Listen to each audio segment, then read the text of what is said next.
Santo se celebra el día de la muerte del santo, el día que el santo nace para el cielo. San Juan Bautista es el único caso que la iglesia, después de Cristo y de la Virgen, que la iglesia celebra la natividad del Bautista el 24 de junio. Pero hoy la iglesia celebra la muerte de San Juan Bautista. Todos sabemos que Juan Bautista era el hijo de Isabel y de Zacarías, y como sus padres murieron jóvenes, él pasó toda su vida en el desierto.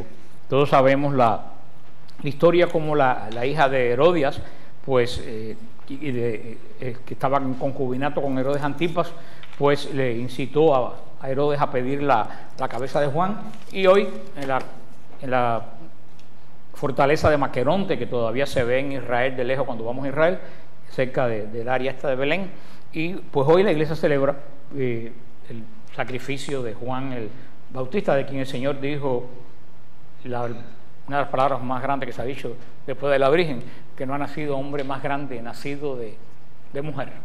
O sea, el último profeta del Antiguo Testamento que señaló la venida de Cristo. Comenzamos el segundo libro de Reyes en el nombre del Padre, del Hijo y del Espíritu Santo. Amén.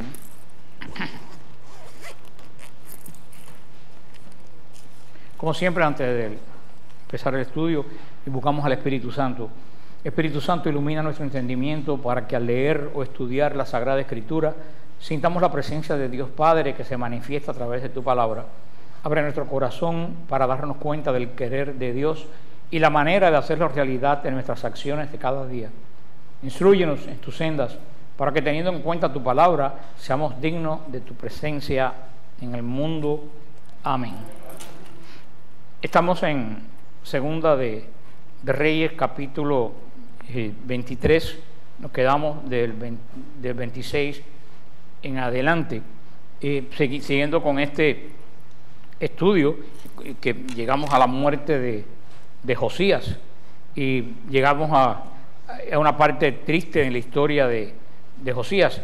La gran renovación tuvo en su reinado, tuvo presente en su reinado la gran renovación que hizo. Por eso se ha dicho que desde David y Ezequías no había otro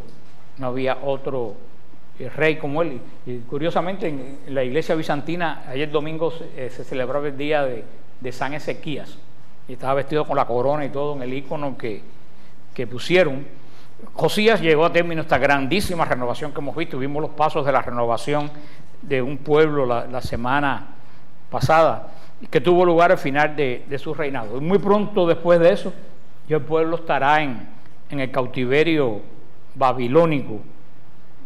Sin embargo, Dios, como de una forma especial, trabajó al pueblo de Israel en esta renovación espiritual. Hablamos la semana pasada que uno se pregunta, bueno, si el pueblo se renovó, pero hay veces que uno es responsable de las consecuencias que puede traer en la vida de uno, de lo que uno ha hecho anteriormente. Y Israel se renovó a última hora, pero ¿cómo había llevado la vida? Más que mal. ¿Se acuerdan? Le puse el ejemplo a este señor amigo mío que se convirtió y se murió de cáncer en el hígado. Todo el mundo decía, pero ¿cómo es posible que se convirtió y se murió? Y la esposa me dijo que él había tenido una vida 30 años de bebida, de borrachera. El Señor le dio la oportunidad de convertirse a él y de ganarse el reino de los cielos, pero la vida que llevó le pasó la cuenta. Y eso, Israel se convirtió ahora antes del destierro, y gracias a Dios esa conversión de Israel, del rey Judá, va a hacer que ellos regresen a Israel, pero Judá va a ser también, va a tener las consecuencias de toda la idolatría, porque si Israel cometió idolatría, yo creo que en el último tiempo de Judá, la idolatría de Judá fue más grande que la del reino del norte. Porque en el reino del norte no estaba el templo de Dios, lo que había era un templo que se edificaron ellos. Pero en Judá, ¿qué fue lo que profanaron? Nada más y nada menos que el templo de Dios. Así que para mí el pecado de Judá fue más grande que el pecado de Israel. Por eso vamos a ir... Se me perdió. En el capítulo 29. 23-29. En su día el faraón Neco, rey de Egipto, marchó hacia el río Éufrates, donde el rey de Asiria, el rey Josías, fue a su encuentro, Pero en cuanto le hizo fuerte, Neco lo mató en Megiddo. Sus servidores condujeron el cuerpo en carro a Megiddo, lo trasladaron a Jerusalén y lo enterraron en su sepulcro. El pueblo del país tomó a Joacás, hijo de Josías, y lo ungieron como proclamando rey en el lugar de su padre. Entonces, así terminamos la semana pasada. Ahora bien, el faraón Necao, un faraón totalmente identificable en las dinastías de Egipto, hizo una expedición, eso lo hablamos la semana pasada, pero no está de más recordarlo, hizo una expedición para ayudar al rey de Asiria contra el rey de Babilonia. Y recuerden lo que le dijimos, que la importancia de Israel es que todos los ejércitos que tanto iban para el norte o bajaban para África, tenían que pasar por Israel. Israel era el corredor. ¿Se acuerdan que les dije lo que hemos ido a Israel cuando nos paramos en el Monte Tabor, en la terraza del Monte Tabor, que le decimos, hay un valle muy grande que se llama el Valle de Israel, que está del lado de acá?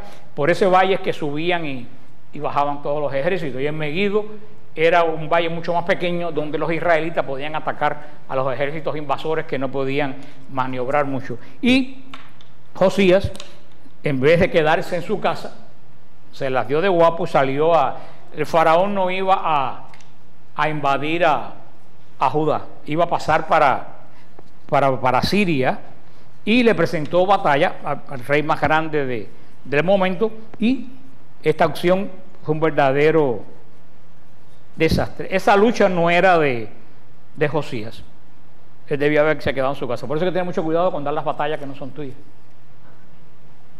Tenemos que saber qué batallas son de cada uno de nosotros. Cuando tú te metes a dar una batalla que no es la tuya, lo más seguro es que la vayas a perder, porque Dios te capacita para dar las batallas que son tuyas. Y todo el mundo sabemos cuando la batalla es mía y cuando la batalla no es mía.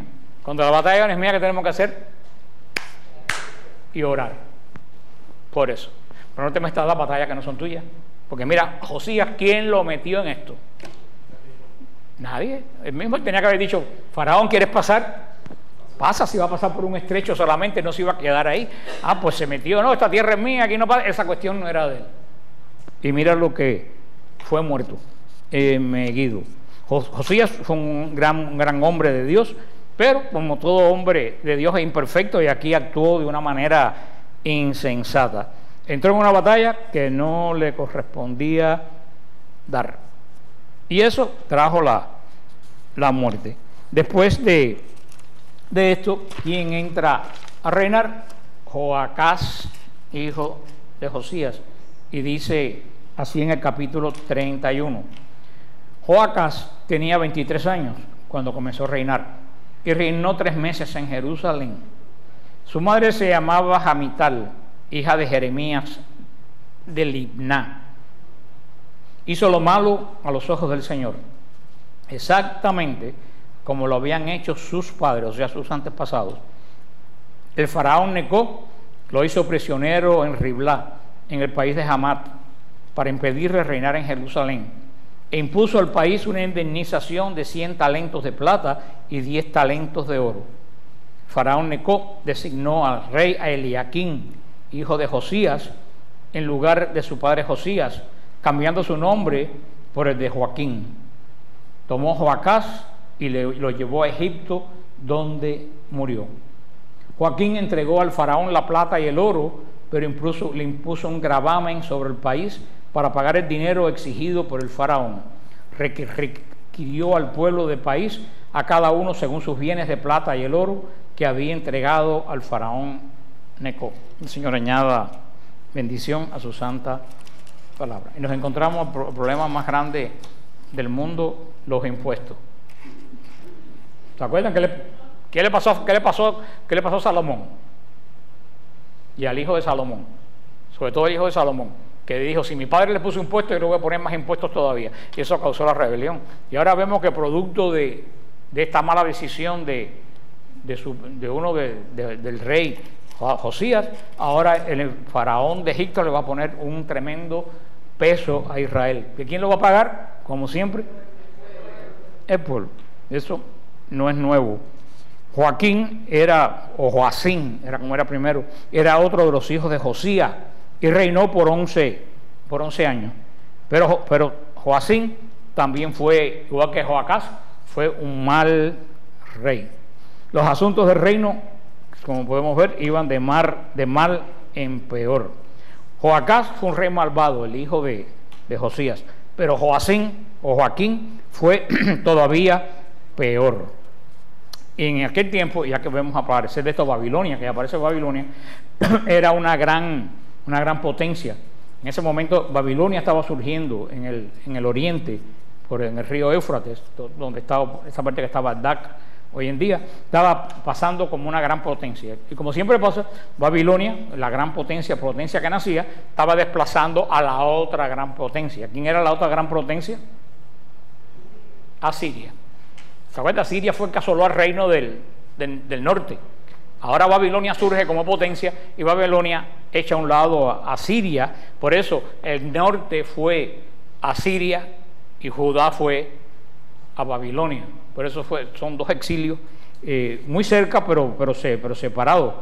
En este momento es que cuando leamos el libro de Jeremías es cuando vamos a entender todo esto. Porque Jeremías vive precisamente en esta época, en la época del rey Joaquín y en el anterior. Esta es la época en que Jeremías profetiza y lo meten en el pozo y todo este problema, porque a Jeremías le tocó ser un profeta en una época bien difícil. Y nunca los profetas son bien recibidos, ni antes, ni después, ni ahora. Y Jeremías fue quien llamó a los habitantes de Judá a convertirse, porque si no volvían a Dios, iban a ser llevados cautivos a Babilonia. Pero las palabras de Jeremías les parecieron a la gente de Judá totalmente imposible, increíble, porque todavía en ese tiempo Nabucodonosor no era considerado un gran enemigo. Por eso cuando Jeremías decía, vienen los babilonios, decían, ¿qué va? Si Jeremías, ¿cómo se llama? Nabucodonosor no es ningún enemigo para nosotros. Mira qué bien está el templo, mira qué bien está, hace poco nos convertimos todo el mundo, mira qué bien está la función del templo. Por otra parte, junto con el profeta Jeremías, habían falsos profetas que le dijeron a la gente que Dios no podía prescindir del reino de Judá porque tenía una promesa y que nunca iban a destruir a la nación. Sabemos lo mismo que ahora. Profetas de Dios, falsos profetas. Los falsos profetas dando falsa profecía. Y no era una falsa profecía, era una media verdad. Porque decía que ustedes son la nación de Dios, Dios no puede prescindir. Y eso es cierto. Pero sí Dios lo iba a mandar al cautiverio. No iba a cumplir la promesa cuando regresaran, pero no precisamente era una garantía para que ellos actuaran mal. Ustedes se acuerdan en aquella época que en Miami andaba la droga, en los años 80, los que estaban aquí, que andaba la droga tan grande. Toda la gente que traficaba con droga tenía una Virgen de las Mercedes de este tamaño así, pensando que la Virgen de las Mercedes lo iba a proteger de la droga. Y todos terminaron en la cárcel o muertos. Es exactamente esto. Tú no puedes manipular a Dios. Tú no puedes manipular a Dios. Jerusalén, desafortunadamente, lo van a aprender aquí. El Señor es poderoso y Él no necesita de templo de piedra como el de Jerusalén. Por eso el templo de Jerusalén va a ser profanado y va a ser destruido. Y dice en el versículo 36, Joaquín tenía 25 años cuando comenzó a reinar y reinó 11 años en Jerusalén. Lo vimos, su madre se llamaba Zebida, hija de Pedayás de Rumá. Hizo lo malo a los ojos del Señor, exactamente igual como lo hicieron a sus padres. O sea que si venimos a ver, tenemos solamente en todo el reino de Judá, tenemos 3 o 4 reyes santos en 200, 300 años. Tenemos a David, a Salomón, a Ezequías y a Josías. Después vieron algunos regulares y el resto verdaderamente malos. Y así entramos al capítulo 24 de Segunda de Reyes. Estamos llegando al final de Reyes ya, que no sé ni qué tiempo llevamos aquí. Más de un año, ¿verdad? Más de un año llegamos a Segunda de Reyes. Él sí está buscando ver. Pero yo estoy seguro que más de un año llevamos Segunda de Reyes. El tema 24 y 25 nos presenta el reino de Judá llevado al cautiverio. En este capítulo, estos son los 2 capítulos finales de Reyes. En este capítulo 24 del segundo libro de Reyes vamos a ver los siguientes eventos. Nabucodonosor, el rey de Babilonia, ataca a Joaquín y Judá es derrotada. Y este fue el juicio de Dios sobre la nación. Así como fue el juicio de Dios sobre el reino del norte, este va a ser el juicio de Dios sobre la nación. Porque el Señor juzga a las naciones según sus actos, y si verdaderamente miramos a nuestro alrededor, tenemos mucho que temer del juicio de Dios sobre nosotros. ¿Cuánto? 6 meses nada más. Ah, mira, le di rápido al Segunda de Reyes. Sí, le di rápido a Segunda de Reyes, gracias a Dios. Tenemos que ir este paso si quiero terminar antes que llegue Cristo. Pues verdaderamente, y esa es la responsabilidad de las naciones. El Señor tiene buena memoria. El Señor tiene, por eso las naciones tienen que ver cómo es su conducta. La gente piensa que por un tiempo el Señor no actúa contra una nación y le permite que la nación cada vez haga más atropellos, pero Dios tiene buena memoria. Y cuando llegue el juicio de Dios, llega. Así que los que vivimos en esta nación tenemos mucho que orar, porque si el juicio de Dios viene sobre nosotros, yo creo que no ha venido porque todavía hay gente justa en esta nación que ora, sobre todo en los monasterios, gente orando continuamente por esta nación. Pero cuando el juicio de Dios, cuando el Señor se harte, sinceramente yo no quiero estar ese tiempo, quiero que el Señor ya me haya llevado cuando llegue ese día. Este juicio de Dios que cayó sobre la nación fue debido al rey Manasés, a todos los horrores y la idolatría del rey Manasés. Y ustedes dirán, bueno, ¿qué culpa tiene la gente? Es que la gente siguió al rey, porque el problema, como decía Santa Catalina de Siena, el mundo está podrido porque los buenos no gritan. Y eso exactamente sigue estando de moda hoy. Y se lo voy a repetir lo que ella decía: el mundo está podrido porque los buenos no gritan.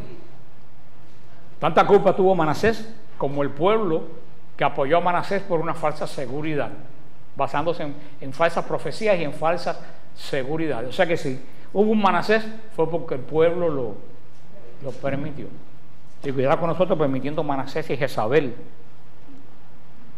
Después de la muerte de Joaquín, quien reinó por 11 años, su hijo llegó al trono, donde permaneció solamente 3 meses. Fue un mal rey. El rey de Babilonia tomó a Jerusalén, la saqueó y se llevó cautivo a todos los nobles, entre los cuales se encontraba Daniel y todos estos muchachos que vamos a ver en Babilonia.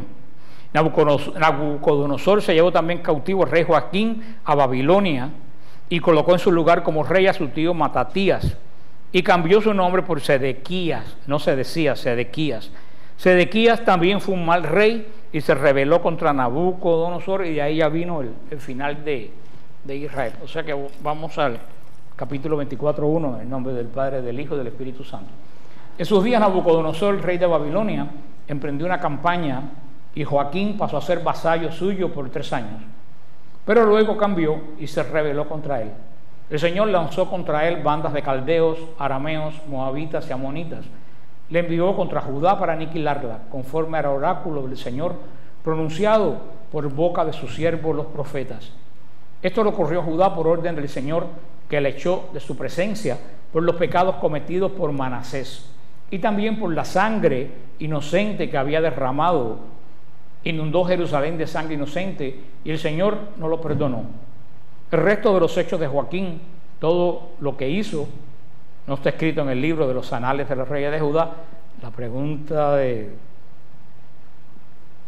rigor: ¿cuáles son los anales de los reyes de Judá? Crónicas. Por eso tienen que leer por su cuenta Crónicas, que amplía lo que estamos leyendo. Joaquín reposó con sus antepasados, y Jeconías, su hijo, reinó en su lugar. El rey de Egipto no volvió a aventurarse fuera de sus tierras, pues el rey de Babilonia había conquistado todo el territorio desde el torrente de Egipto hasta el río Éufrates, todo lo cual pertenecía al rey de Egipto, un gran imperio. Fíjate que este imperio de babilónico iba desde donde está Bagdad hoy hasta donde está Egipto. Un imperio tremendamente grande, es el imperio de Nabucodonosor. El rey de Egipto, no, ya se lo leímos, estamos en el 8. Jeconías tenía 18 años cuando comenzó a reinar y reinó 3 meses en Jerusalén. Su madre se llamaba Nehustá, hija del Natán de Jerusalén. Hizo lo malo a los ojos del Señor, exactamente como había hecho su padre. Tenemos que saber que lo hizo mal, porque esta señora se llamaba igual que ¿quién? Nehostá. Como en la serpiente cuando le hicieron un ídolo y le pusieron el nombre de Justán, ¿se acuerdan? A la serpiente cuando hasta mandó a destruir Ezequías, porque la serpiente la serpiente de bronce que el Señor mandó a hacer en el desierto se había convertido en un ídolo y le pusieron nombre. Y esta doña se llamaba igual que el ídolo. Así que sabemos ya que todo esto no andaba bien. En aquel tiempo, Nabucodonosor, rey de Babilonia, marchó contra Jerusalén y la ciudad quedó cercada. Nabucodonosor, rey de Babilonia, llegó a la ciudad mientras sus siervos la asediaban. Entonces Jeconías, rey de Judá, se rindió al rey de Babilonia, él, su madre, sus cortesanos, jefes y eunucos. El rey de Babilonia lo hizo prisionero en el año 8º de su reinado. Se llevó de allí todos los tesoros del templo del Señor y los de los palacios reales, y deshizo toda la decoración de oro que Salomón, rey de Israel, había hecho en el santuario del Señor.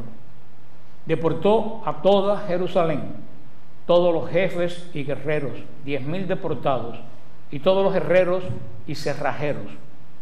No quedó más que la gente más pobre del país. Deportó a Babilonia a Jeconías y llevó al destierro de Jerusalén a Babilonia a la madre del rey y a las mujeres del rey y a sus eunucos y a los notables del país. El rey de Babilonia llevó deportados a Babilonia a todos los hombres pudientes, en número de 7,000. Entre ellos, repite, los herreros y cerrajeros que hacían un millar. ¿Por qué? Porque esta era gente de trabajo especializado. Era gente, los que trabajaban el hierro en ese momento era gente muy, muy importante. Y a todos los hombres aptos para la guerra. El rey de Babilonia designó rey en su lugar a Jeconías, en lugar de Jeconías, a su tío Matanías, cambiando su nombre por el de Sedecías.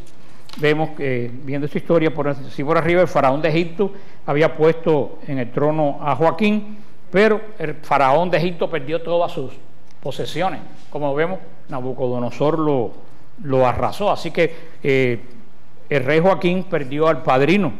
Y, por supuesto, entre esas dos grandes potencias, Nabucodonosor vino contra Judá, y Joaquín se sometió sobre 3 años, se rebeló y vimos que perdió el trono.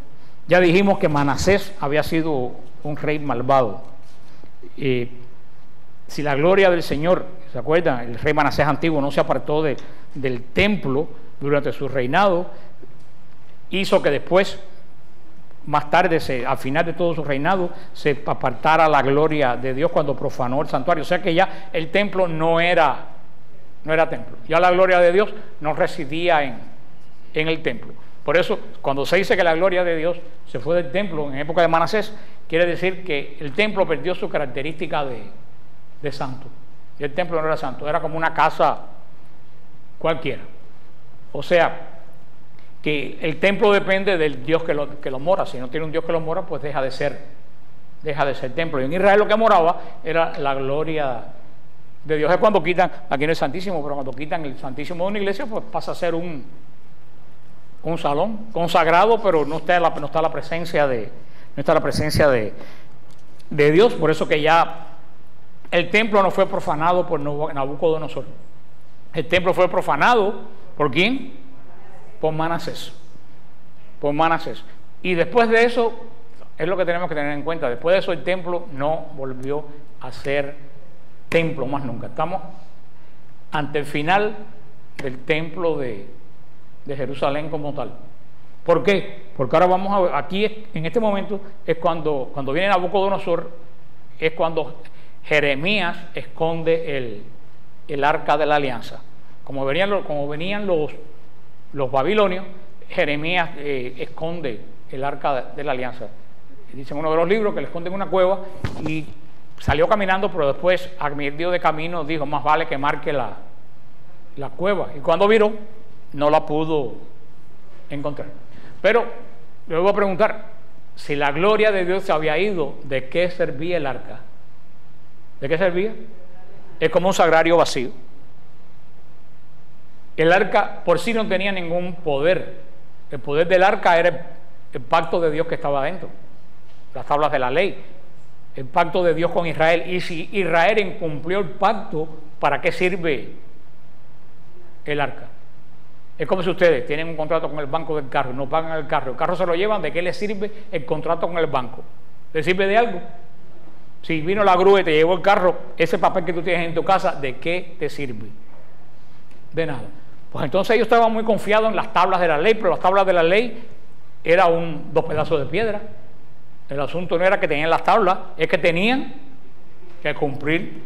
Al no cumplir la ley, irse la gloria era la nube que residía sobre el arca. Después de ahí la gloria de Dios más nunca la vio sobre el arca. Veamos cuando Nehemías regresa, ellos reconstruyen el templo. Pero ahora viene la gran pregunta: sin el arca,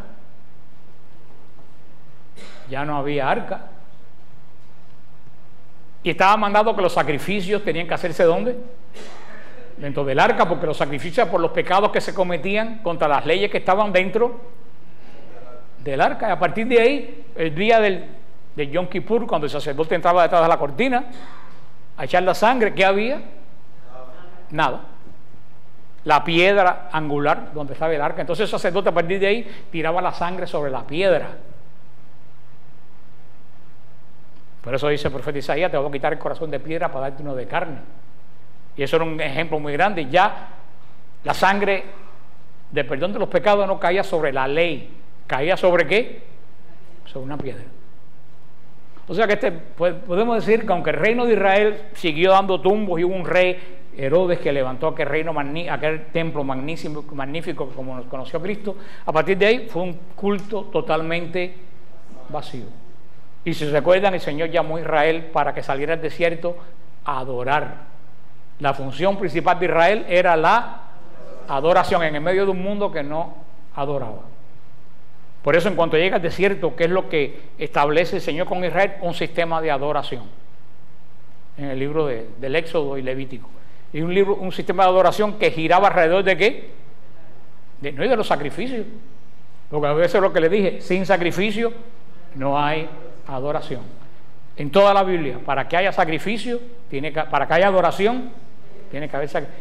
Pero, porque ya hubieron gente que me estaban usando a mí como apologética. Me estaban haciendo apologética conmigo. Una persona me decía que no hay adoración si yo no hago sacrificio. Yo no estoy hablando que la adoración es con los sacrificios que nosotros hacemos. Decimos que para que haya adoración tiene que haber un sacrificio con una víctima, no los sacrificios de ustedes.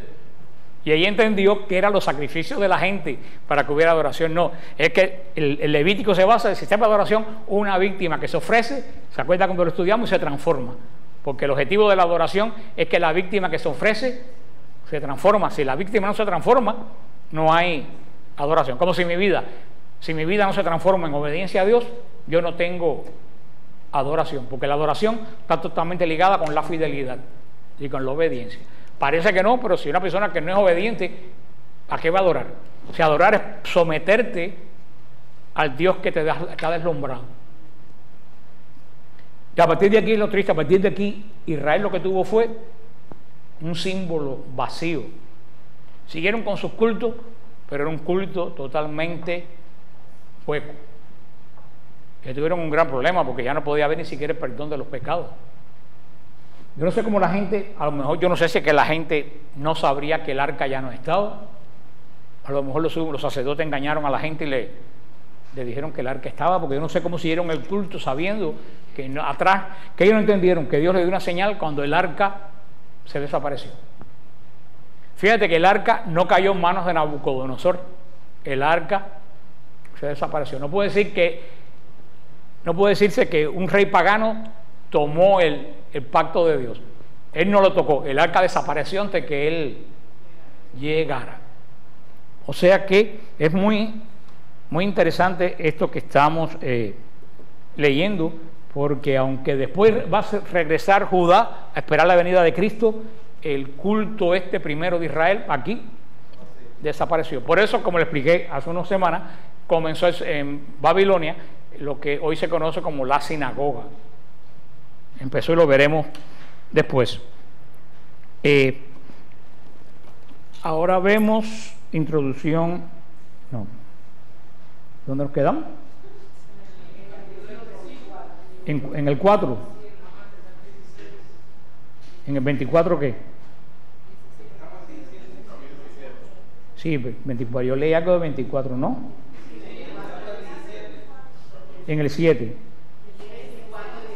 Bueno, no importa, comenzamos en el 8, ya que aquí está. Jeconías tenía 18 años cuando comenzó a reinar. Ah, no, ya lo leí. El versículo 17. Ok.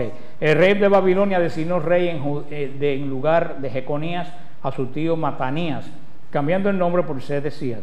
Sedecías tenía 21 años cuando comenzó a reinar y reinó 11 años en Jerusalén. Su madre se llamaba Jamital, hija de Jeremías de Libná, que no es Jeremías profeta, Jeremías era un hombre conocido. Hizo lo malo, esto es como una repetición, hizo lo malo a los ojos del Señor, exactamente como lo hizo Jeconías. Esto sucedió por la cólera del Señor contra Jerusalén y Judá, hasta el punto de echarla de su presencia. Sedecías, con esto terminamos el capítulo 24 y comenzamos el capítulo 25. El motivo por el cual, de lo que estamos hablando, por el cual ellos perdieron la tierra de Israel, fue que Israel había continuado en su rebelión contra Dios. Fíjense que desde que Israel llegó a la tierra prometida, pensamos, era un pueblo esclavo. Dios le dio la libertad, le dio una tierra. Ellos no querían jueces, querían reyes. Dios le dio reyes, le dio una capital. Es para que uno hubiera dicho, bueno, ellos hubieran estado contentos con Dios. ¿De dónde lo sacó Dios? De la esclavitud de Egipto. Abrió el mar delante de ellos, algo que nunca nadie lo ha visto. Pasaron por el mar abierto, los alimentó 40 años con maná y codornices en el desierto, le dio todo lo que quisieron. Es para que uno dijera, este pueblo, sin embargo, ¿el pueblo obedeció a Dios? No, desde el primer momento fue problemas, inconformes con todo lo que tenía. Y la inconformidad es el peor vicio que puede tener un cristiano. Un cristiano inconforme, para mí ese cristiano le falta conversión. Y hoy en día casi todo el mundo está inconforme siempre con todo lo que tenemos. Nunca estamos conformes con nada. Si tenemos un apartamento queremos una casa, y si tenemos una casa queremos un palacio. No estamos conformes con nada de lo que tenemos. Y la inconformidad no viene de... Yo creo que la maravilla de Dios es que tú te des cuenta que lo que tú tienes es una bendición, sea grande o sea pequeño. El que esté inconforme nunca en la vida disfruta nada, porque lo que tiene hoy no lo disfruta pensando lo que puede tener, y cuando tiene lo que quiere tener, lo tiene un rato, no lo disfruta pensando que hay otro que tiene algo todavía mejor y quiere lo otro. El inconforme nunca disfruta la vida. Vemos que no disfruta la juventud, no disfruta el matrimonio, no disfruta los hijos, no disfruta nada. Siempre está pensando algo que no tiene, cuando lo más lógico es disfrutar lo que tú tienes en este momento. Por eso a mí me maravilla la vida de alegría que llevan las monjas de clausura, y todo lo que hemos oído las carmelitas aquí en cualquier lado lo sabemos, porque esas mujeres están siempre tan contentas, porque se conforman con lo poco que tienen. Y hoy en día todo el sistema que tenemos, en que vivimos, que nos ha implantado la prensa, todo ese sistema está ideado para llevarnos a una inconformidad, porque siempre te presentan algo en la televisión que tú después dices, sin eso yo no puedo vivir. Yo me acuerdo que antiguamente en Cuba que se compraba un carro, era para toda la eternidad, y lo heredaban los hijos, lo heredaban y ahora a los 2 meses, a los 2 años ya el carro no, queremos otro. Y yo vuelvo a decir, toda esta vida que estamos llevando en el mundo de hoy, ¿nos ha llevado a la felicidad? No. Yo lo estaba hablando el otro día, ni sé dónde lo estaba hablando, que la juventud de hoy es una juventud totalmente triste y angustiada. Lo veo en el gimnasio yo. No es que me lo contaron. Hasta hace 15 o 20 años uno iba al gimnasio y todos los muchachos se conocían y todo el mundo iba y jugaba y la gente hacía chistes. Y yo me acuerdo que era casi como algo social, se pasaba de lo mejor. Hace unos 10 años todo el mundo empezó a ponerse sus cositas aquí y ya nadie habla, hay más silencio que en una iglesia. Nadie, no solo habla, no solo y de verdad parece, yo lo hago en forma de chiste, pero no es un chiste. Eso es tristísimo y las consecuencias que va a tener con la sociedad es terrible. Y posiblemente sean los hijos nietos de ustedes. No son extraterrestres, ni son los hijos del vecino, son los de ustedes y los míos. Yo veo muchachos con la novia, cada cual con su... Allá últimamente están hablando por señas, preguntándote. O sea, yo me he dado cuenta, y eso es a nivel de gimnasio, pero cuando nosotros fuimos a los cruceros esos que hacen de los 15 años de las muchachas, que con mi sobrina cumplió los 15 años, fuimos toda la familia, tenían una noche una fiesta en una discoteca del barco, tremenda fiesta, bien requete, bien vestido todo el mundo, y nosotros dijimos, vamos a pasar a ver qué están haciendo. Cuando pasamos, estaban todos los muchachos de este lado y todas las muchachas de este lado, con una música tremenda y no había absolutamente nadie, no solo bailando, hablando.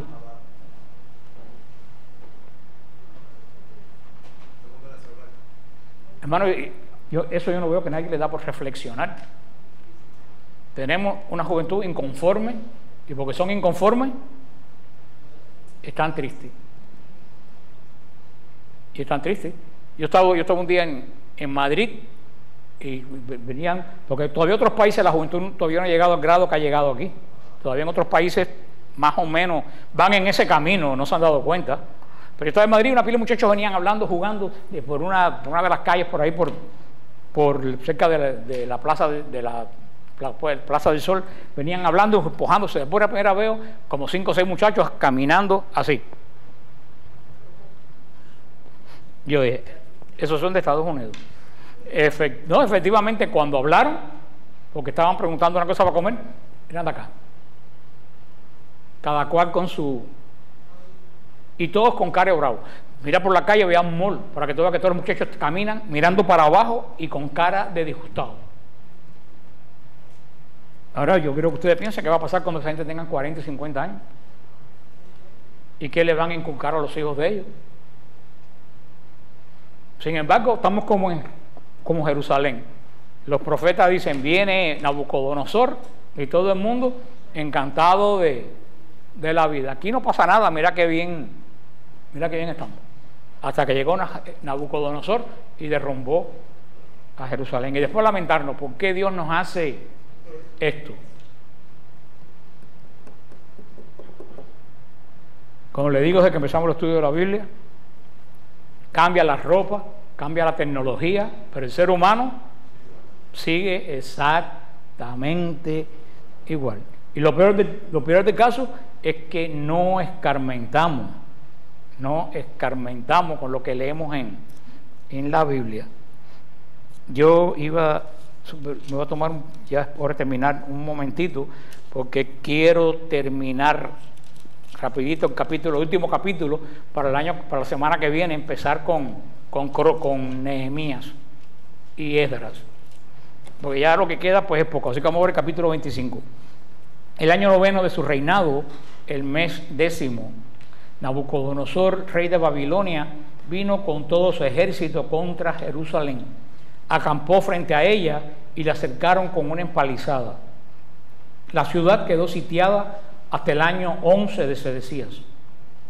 El mes 4, el 9 del mes, arreciaba el hambre en la ciudad y no quedaba pan para la gente del pueblo.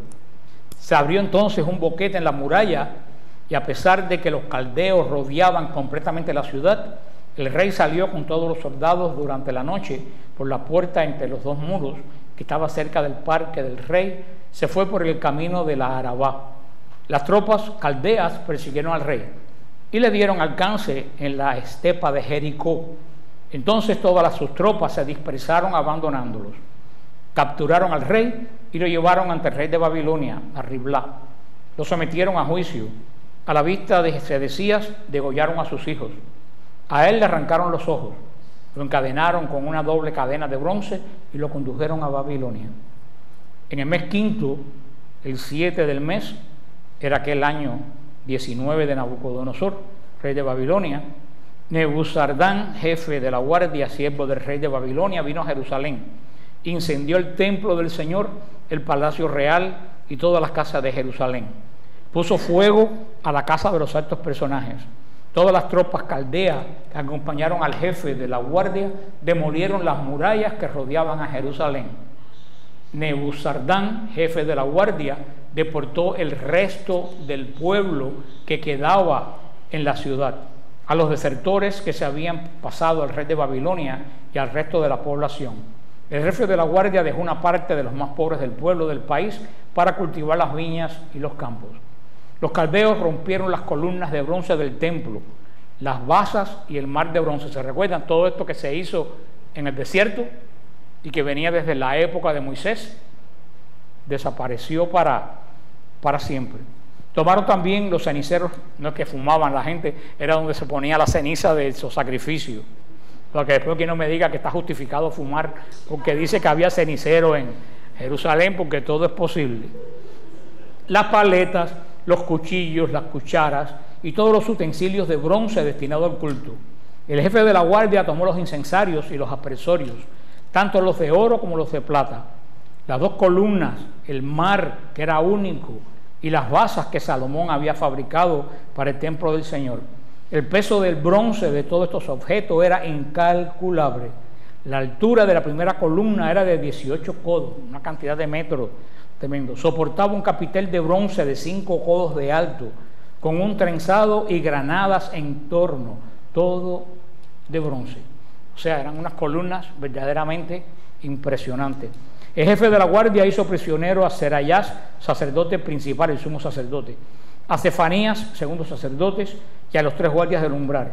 En la ciudad arrestó un eunuco, inspector militar, a 5 de los cortesanos del rey que se encontraban en la ciudad, al secretario jefe del ejército encargado de alistar al pueblo del país y a 60 hombres del pueblo del país que se hallaban en la ciudad. Nebuzardán, jefe de la guardia, los hizo prisioneros y los condujo a Riblá ante el rey de Babilonia. Este los golpeó y los mató en el país de Hamat. Así fue como Judá partió al exilio de su tierra. Nabucodonosor, rey de Babilonia, puso a Godolías, hijo de Ahicam, hijo de Safán, al frente del pueblo que quedó en el territorio de Judá. Cuando los jefes de la tropa y sus hombres oyeron que el rey de Babilonia había hecho gobernador a Godolías, se presentaron en Mispa ante Godolías con Ismael, hijo de Netanías, Juan, hijo de Careac, Serayás, hijo de Tacnumet, el neofita, Hazanías de Maacab, acompañado de sus hombres. Godolías le tomó juramento a ellos y a sus hombres diciendo: no teman a los siervos de los caldeos, quédense en el país, sirvan al rey de Babilonia y les irá bien. Pero en el mes séptimo, Ismael, hijo de Netanías, hijo de Limasá, que era de linaje real, vino con 10 hombres e hicieron muerte a Godolías, así como los judíos y caldeos que estaban con él. Entonces todo el pueblo, desde los más jóvenes a los más ancianos, y también los jefes de tropas, se pusieron en marcha y fueron a Egipto, pues tenían miedo de los caldeos. En el año 37 de la deportación de Jeconías, rey de Judá, el mes 12, el 27 del mes Evil, Merodach, rey de Babilonia, en el año en que comenzó a reinar, hizo gracias a Jeconías, rey de Judá, y lo liberó de la prisión. Lo trató con benevolencia y le concedió un trono superior al de los otros reyes que estaban con él en Babilonia. Le hizo mudar sus ropas de prisión. Jeconías comió siempre a la mesa de su presencia por el resto de sus días. Por disposición del rey se le consignó un sustento permanente para cada día, durante todos los días de su vida. Y así termina el segundo libro de Reyes y termina el Judá y el Israel que nosotros hemos conocido. Ahora vendrá, algunos descendientes formarán otro reino, tomarán otros caminos. Ya la casa de David no va a volver a reinar. Con Jeconías se acaba la casa de David, pero se acabó. Aunque el rey lo restituyeron, estaba ciego. Lo que hicieron fue, parece que el nuevo sucesor de Nabucodonosor, pues parece que es lo que muchos reyes dicen: si a un rey lo tratan así, le están diciendo a la gente que a otro rey lo pueden tratar igual. ¿Y quién es el otro rey? Él. Por eso casi nunca los reyes tratan mal a otros reyes, porque si un rey depone a otro, entonces la gente de ese rey puede saber que un día ellos pueden hacer exactamente lo mismo. Parece que el sucesor de Nabucodonosor le restituyó al rey, que era ciego ya, cierto estatus en Babilonia, pero ya no hubo más familia real. Por eso la familia de David no es que se extinga, se pierde. No se extingue, ¿por qué? Porque vemos que en la anunciación de la Virgen pues estaba el último sucesor de David, que era José, y que era carpintero. O sea, no es que la familia se acabó, sino que perdió el estatus real. Y me imagino que muchos habrán pensado que todos los sucesores de David se habían extinguido. Y no se habían extinguido porque el Señor había dado una promesa, y cuando el Señor da una promesa, el Señor la cumple. Por eso, al último de los tiempos, quedó José como sucesor de David, y ese reino pasó a Cristo ya en un reino espiritual. Pero vemos toda esta historia, que es historia. Si ustedes han soportado los libros de los reyes, ya se graduaron. Porque los libros de los reyes son los peores libros. ¿Por qué? Porque es historia. No hay mucha doctrina que explicar. Los nombres que son difíciles, pero sobre todo que no hay doctrina. Y cuando uno se reúne es para aprender. Entonces lo que estamos aprendiendo es historia. Y la historia he tratado de sacar lo más posible de doctrina dentro de estos libros que son muy aburridos. Si ustedes pasaron esta prueba, pasaron la prueba de fuego. Porque ya los profetas, cuando entremos los profetas va a ser hermoso. Y después de los profetas vienen los salmos, que es más hermoso todavía. O sea que yo creo que, y a lo mejor en Macabeo pues es un poco monótono, digamos Macabeo, pero yo creo que peor que los reyes no va a ser. Porque los reyes es una constante: hizo mal a los ojos del Señor, hizo mal a los ojos del Señor, hizo mal a los ojos. Pero yo creo que a pesar de haber sido un libro así un poco monótono, hemos sacado conclusiones para nosotros en el día de hoy. Que lo apliquemos a otra cosa, pero que hayamos sacado conclusiones, porque vimos que esta gente que vivieron ahí pensaron y reaccionaron igualito que nosotros delante, con otra situación, pero la misma forma de razonar, la misma forma de decidir y la misma forma de actuar.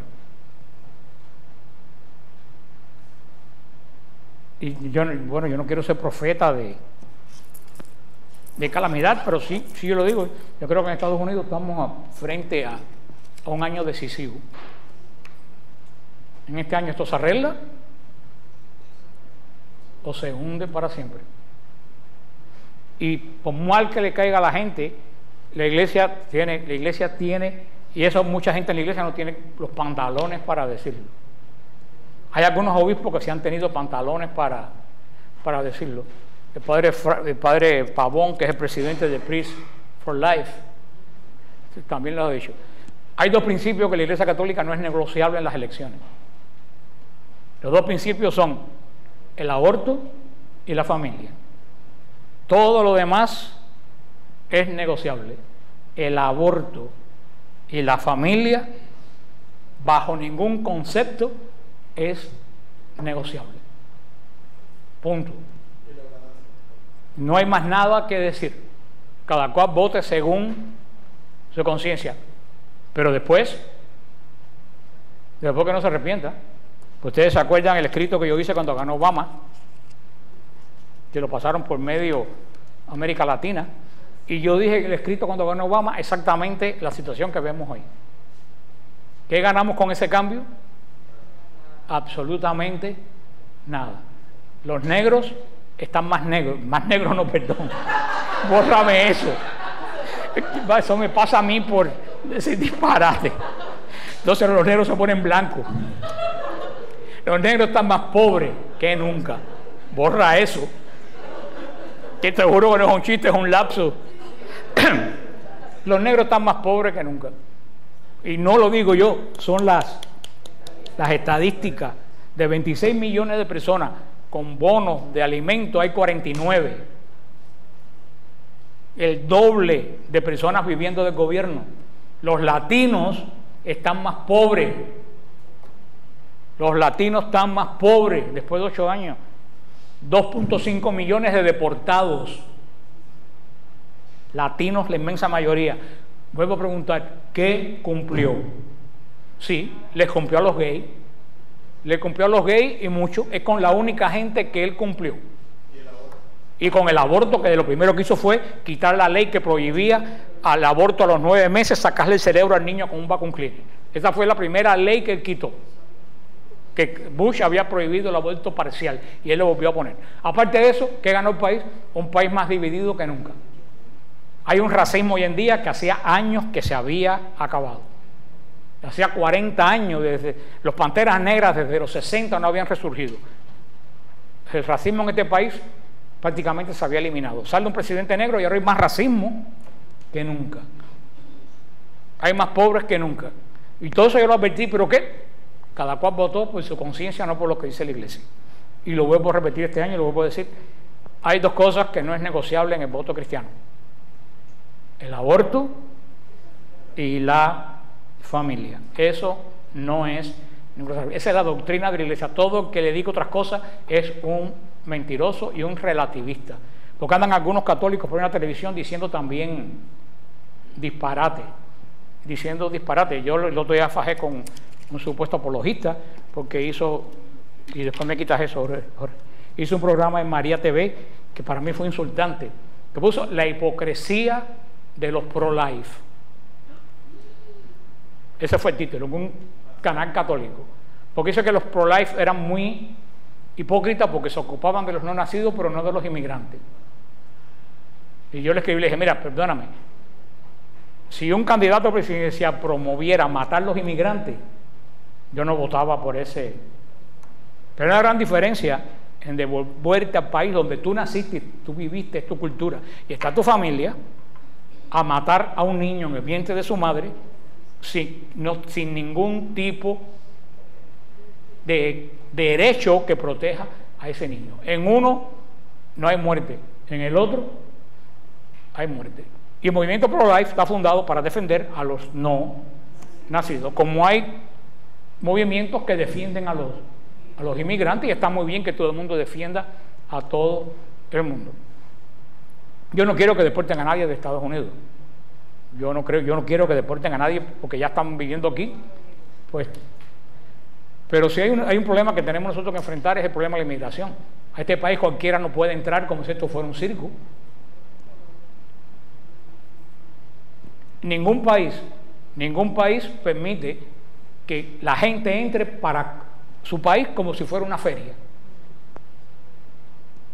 Y que me perdone, mira, Colombia está deportando a los cubanos porque son ilegales y lo está deportando en aviones sentados en el piso como si fueran puercos. Y yo no veo a nadie criticar. México firmó un pacto con Fidel Castro para deportar a todos los cubanos que pasen por México hace 3 meses. Y ya lo están deportando. Yo no he visto a nadie protestar. Nicaragua cerró la frontera por orden de Cuba para que no dejaran pasar cubanos por formar el caos que formaron en Panamá. Y yo no veo que nadie protestó. México está haciendo un muro en la frontera de Guatemala para parar la avalancha de gente, porque yo quiero que ustedes sepan que me dijeron que en Panamá hay un caos. Dice que hay miles de cubanos y de haitianos, porque ahora los haitianos están viniendo por Panamá para venir para acá. Dice que miles, es un caos lo que hay para venir para acá. Hermano, ni cubano, que soy cubano, ni colombiano, esto no es para que todo el mundo entre como si esto fuera un potrero. Y eso hay que parar, hay que poner leyes. A los cubanos y a Mazantín el torero. Hay que respetar las leyes Y yo lo digo con razón porque cuando mis hermanas estaban en Cuba y querían que yo las trajeran por otros países, yo lo dije rotundamente que no. Que se apuntaran y esperaran el turno. Les llegó, tuvieron que esperar 10 años más y vinieron. Cuando Javier, ustedes conocen a Javier, mi ahijado, cuando vino, él se fue para Ecuador para venir para acá. Yo le dije, si tú vienes para acá ilegal, conmigo no cuentes. Y no lo ayudé. Claro, cuando llegó aquí, por supuesto que lo ayudé, pero yo durante el trayecto dije, para mí eso que tú estás haciendo es un disparate. O sea, yo puedo hablar porque yo sí no tengo una mano por un lado y otra por otra. Yo creo que las leyes de los países hay que... Y ya los inmigrantes están aquí, hay que darles los papeles, yo creo que es una cualidad, pero sí que hay que asegurar la frontera. Porque si damos 11 millones de amnistía, De aquí a 10 años, ¿tú sabes cuánto van a haber? 22 millones. Porque toda América Latina critica a Estados Unidos, pero todo el mundo está loco por caer acá. Y para mí eso es una gran hipocresía. Así que, después de esta descarga, porque estamos viendo el final de Israel, pero, como dice el que vea las barbas de su vecino arder, ponga la suya en remojo. Y los que estamos aquí, de aquí, no tenemos a dónde coger. De aquí, ¿a dónde te vas a ir? Europa. Europa dentro de poco está lleno de musulmanes. Después vas a volver para donde viniste, ni aunque te maten. Vas a regresar de donde viniste. Así que si este país se hunde, hermano, todos los que estamos aquí, nos hundimos con él. Y como dijo la difunta Celia Cruz, que no está en Proverbios, no hay cama para tanta gente. En el nombre del Padre, del Hijo y del Espíritu Santo. Amén. Vamos a hacer, no se paren que no hemos hecho la colecta cuando han visto que alguien se vaya sin hacer la colecta para pagar. Bueno, Jorge, tú edítalo y pon lo que tú quieras. Ya yo estoy, como dice, estoy ya tirado por la calle del medio. Pero de verdad, ese programa en Mariavisión, diciendo que los pro-life somos hipócritas, para mí eso fue un verdadero insulto. Mariavisión fue Mariavisión el programa. Fue en Mariavisión el programa. Para mí eso fue un verdadero bofetada en la cara, dicho por un apologista católico. Bueno. Se me había olvidado, gracias Mildred. El lunes es Long Weekend, es Memorial Day. Yo quiero saber quiénes piensan venir. No les voy a ver, atiendan. Si ustedes no piensan venir, yo no los voy a apuntar en la lista negra. Yo quiero saber, porque si ustedes no vienen, yo no vengo. Ahora, si ustedes vienen, yo vengo. Si ustedes, ¿quiénes de aquí no tienen planes en el Memorial Day que piensan venir? Que alcen la mano. Ok, bueno, tenemos clase. Tenemos clase. Allá atrás sigue faltando, mire cuántas personas faltan. Una, sigue faltando una persona para el viaje. Hay una persona que debe ser mujer. Hay una falta para el viaje, una mujer. No es ni siquiera un hombre. Si aparece un hombre nos ponen un problema. Falta una mujer para el viaje. Así que vamos a esperar a ver dónde está la mujer. Y acuérdense que parece que no, pero ya estamos en septiembre prácticamente y nos quedan 3 meses para el retiro en la abadía. O sea que en noviembre hay que cerrar el retiro. Y lo vuelvo a decir, y lo estamos diciendo hace 2 años y nadie hace caso. Cuando cerremos el retiro, está cerrado el retiro. No puede ir nadie ni porque nos quiere mucho, porque no somos nosotros. Son los monjes que no permiten más de 65 personas. Así que cuando lleguemos a 65, hermanos, por eso la vez anterior se quedaron más gente que querían ir que los que fueron. ¿Por qué? Porque esperaron a 2 semanas antes para ir. Si están interesados todavía en el retiro del 16 de diciembre con los monjes en San Lío, Mildred tiene los flyers allá atrás. Vamos a cerrar la noche como la comenzamos en el nombre del Padre, del Hijo y del Espíritu Santo. Amado Señor, gracias por tus palabras. Tus palabras que a pesar que pasen miles de años siguen siendo vivas y no solo vivas, sino también eficaces, porque nos sirven para nuestra vida. Te pedimos, Señor, que estas palabras que tú nos has transmitido a través de los 2 libros de los Reyes nos sirvan para reflexionar y nos sirvan para aplicarlas a nuestra vida. Y prepara nuestro corazón para el libro de Esdras y de Nehemías, para aprender que cuando el hombre destruye, tú construyes. Te pedimos que unjas a estos hermanos para que a través de la oración de fe, signos y señales ocurran entre nosotros a todos aquellos que vengan hoy pidiendo oración. Gloria al Padre, al Hijo y al Espíritu Santo. María, Madre de la Iglesia. San José, esposo de la Santísima Virgen. San Miguel Arcángel. San María de Jesús crucificado. San Juan Bautista. Que el Señor nos bendiga, nos guarde, nos muestre su rostro y nos dé de su paz. Amén. Los que quieran que oren por ustedes, vienen por el pasillo de medio y con gusto estos dos hermanos van a orar por ustedes.